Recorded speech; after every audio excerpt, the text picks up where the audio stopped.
అన్నిటికంటే ముఖ్యంగా మనం చూస్తూ ఉంటే 2 ఏళ్ల నుంచి కూడా ఈ ప్రహసనం కొనసాగుతున్న సందర్భాన్ని మనం చూస్తూ ఉన్నాం. రకరకాల అక్రమ కేసులు కావచ్చు, నోటీసులకు సంబంధించిన వ్యవహారం. తాజాగా దేశ అత్యున్నత న్యాయస్థానం కూడా ఈ కేసులో పసలేదని స్పష్టం చేసిన తర్వాత కూడా నోటీసులు సర్వ్ చేసిన విధానాన్ని కావచ్చు, ఈ సందర్భంలో ఇప్పుడున్న సందర్భంలో దీన్ని తెరపైకి తీసుకొచ్చిన అంశం కావచ్చు, ఎట్లాంటి అంశంగా చూడాల్సిన అవసరం కనిపిస్తుంది? కేటీఆర్ గారు చెప్పారు ప్రధానంగా అటెన్షన్ డైవర్షన్లో భాగంగా ప్రధానంగా ఇదంతా కూడా జరుగుతోంది. ఎన్నికల్లో ఇచ్చిన హామీలు కావచ్చు, ప్రభుత్వ వైఫల్యాలను కప్పిపుచ్చేందుకు జరుగుతున్న చర్యగా అభివర్ణించిన సందర్భాన్ని మనం చూసాం. ఎట్లా విశ్లేషించాల్సిన అవసరం ఉంది? అంటే ఇప్పుడు మీరు ఈ మొత్తం సుప్రీంకోర్టు చెప్పవలసిన అవసరం లేదు సీతారామరాజు గారు. You don't need to have legal knowledge that this case is stupid case.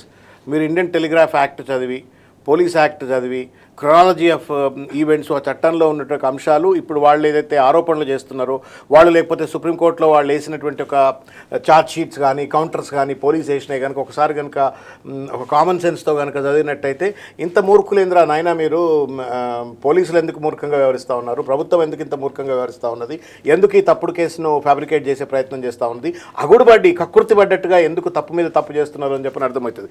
First and foremost thing Sitaramaraju గారు, ఇక చూడ్రి 10/3/2024 నాడు ఫస్ట్ సిట్ కాన్స్టిట్యూట్ చేసినారు.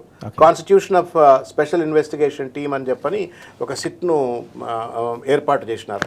ఈ సిట్ ఎవరు ఏర్పాటు చేసినారు? Deputy commissioner of police west zone, ఇప్పుడు ఐ థింక్ ఐజీలో ఇంటెలిజెన్స్ డిపార్ట్మెంట్లో ఉన్నటువంటి ఒక పెద్ద మనిషి అనుకుంటా, ఆయన దీన్ని కాన్స్టిట్యూట్ చేసినారు.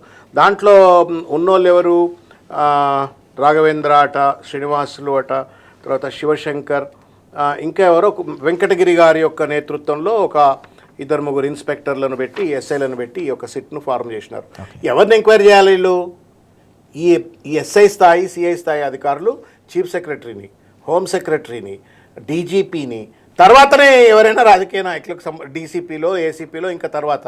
అంటే వీళ్ళ పైన ఉన్నటువంటి ఒక అధికారులను ఎంక్వైరీ చేయడం కోసం ఒక సిట్ ఏర్పరిచింది ఒక డీసీపీ.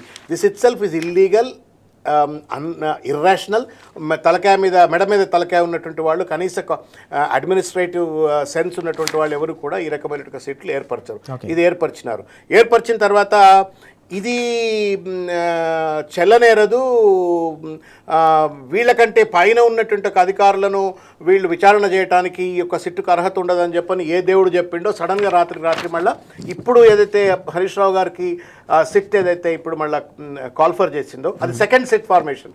దేశంలో ఎవడుండడండి ఇట్లా? Only Revanth Reddy government can do this. Home minister ఆయనే. ఒక కేసు మీద నువ్వు ఒక విచారణ చేయాలన్నప్పుడు దానికి సంబంధించినట్టు లోతుగా నువ్వు విశ్లేషిస్తావు, పూర్వాపరాలు పరిశీలిస్తావు, చట్టపరమైనటువంటి ఒక విశ్లేషణ చేసి ఏ రకంగా కేసును ముందుకు తీసుకెళ్లాలని చెప్పని, విచారణ ఎట్లుండాలని చెప్పని ఒక పద్ధతి ప్రకారంగా నువ్వు కమిటీలు వేసినా, ఎంక్వైరీ కాన్స్టిట్యూట్ చేసినా, లేకపోతే ఇంకా ఛార్జ్ షీట్లు ఫైల్ చేసినా అట్లుంటుంది. ఏమి లేదు, తలాతోకలేదు. ఫస్ట్ ఏమో డీసీపీ కాన్స్టిట్యూట్ చేస్తాడు సిట్టు, తర్వాతనేమో కమిషనర్, ఐ థింక్ డీజీపీఓ కమిషనర్ ఎవరో కాన్స్టిట్యూట్ చేసినట్టుగా చూస్తూ ఉన్నాము.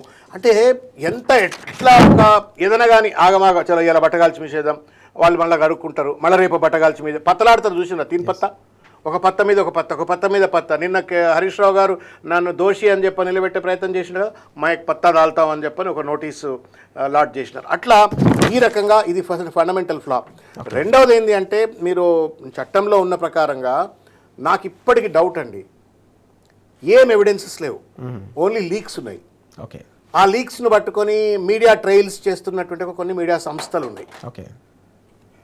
ఆధారాలు లేవు, కానీ పోలీసులు ఇచ్చే లీకులు ఉన్నాయి. ఆ లీకుల ఆధారంగా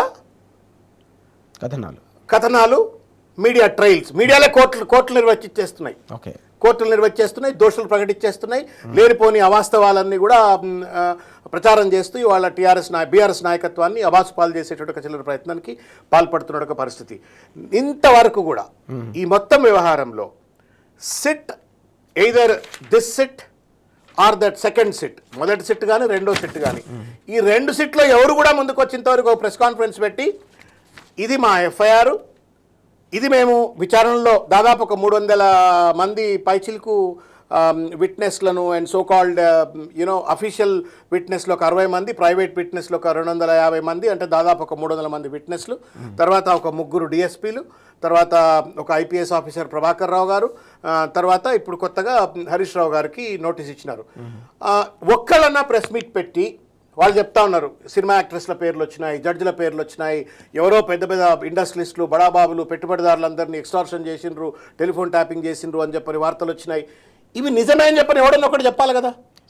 ఒక ఎంక్వైరీ జరుగుతున్నప్పుడు ఒక రాజకీయ పార్టీ కానీ, ఒక సమాజం కానీ, ఒక కమ్యూనిటీ కానీ వ్యక్తిత్వ హననం జరుగుతూ ఉంది. ఒక తప్పుడు ప్రచారం ద్వారా, పోలీసులు ఇస్తున్న ఒక లీక్ ద్వారా, ప్రభుత్వం ఇస్తున్న లీకుల ద్వారా కొన్ని మీడియా సంస్థలు పనిగట్టుకొని ఒక వ్యక్తిత్వ హననానికి పాల్పడుతున్నప్పుడు పోలీసులు ముందుకు వచ్చి సరే let case go on, we're not against the case పోతే నడవనియండి, కానీ కేసులో ఉన్న పూర్వాపరాలు ఇవి లీకుల మీద అనవసరమైనటువంటి ఒక తప్పుడు ప్రచారాలు చేసి సమాజంలో ఒక రకమైనటువంటి ఒక సోషల్ అన్రెస్ట్ క్రియేట్ చేయొద్దు అని చెప్పవలసిన ఒక బాధ్యత ఉన్నటువంటి ఒక సిట్ అధికారులు కానీ, డీజీపీ కానీ, కమిషనర్ కానీ, హోంమంత్రి కానీ ఒక్కడంటే ఒకడు ప్రెస్ మీట్ పెట్టడండి. ఆడపిల్లల పేర్లు వస్తూ ఉన్నాయి, పెట్టుబడిదారుల పేర్లు వస్తూ ఉన్నాయి, జడ్జిల పేర్లు బయటకు వస్తూ ఉన్నాయి. చెయ్యనివి చేసి అసలు ఏది పడితే అది ఇష్టం వచ్చినట్టుగా ప్రచారాలు చేసి ఒక వ్యక్తిత్వ హననానికి పాల్పడుతూ బట్టగాల్చి మీద వేసి ఒక సాడిస్ట్ లెక్క ఈ ప్రభుత్వం, రేవంత్ రెడ్డి గారి ప్రభుత్వం దుగ్ధ తీర్చుకుంటా ఉంటే ఒక్కళ్ళు ప్రెస్ మీట్ పెట్టరు.